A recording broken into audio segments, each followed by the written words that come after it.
1930s, Justine's great-grandmother, seeking better opportunity, moved her family from New York to the Watts neighborhood in South Central Los Angeles amid a backdrop of intense racial discrimination. One of the many faces this discrimination took was in the form of housing covenants and deed restrictions that barred minorities from buying houses in many parts of Los Angeles.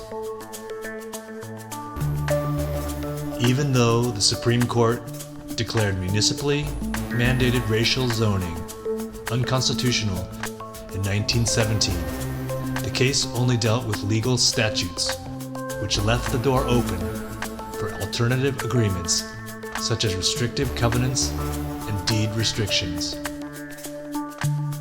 Minorities were limited by these covenants, as well as a narrowing access to institutional financing, known as redlining.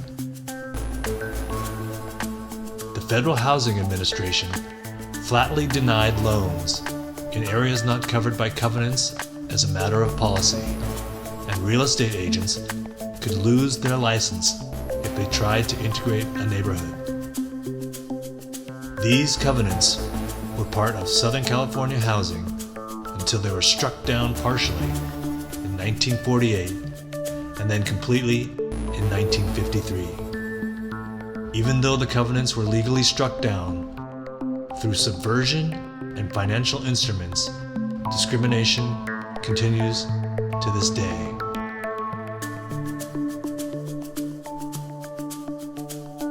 The words I use in the formation of this portrait are sections from current residential deeds that contain terminologies used to highlight restrictions supposedly to maintain respectability of the home, which in translation meant white.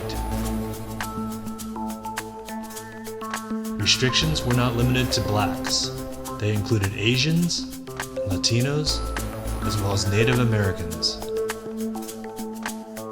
Though the covenants remain in the documents today, they lack any legal standing.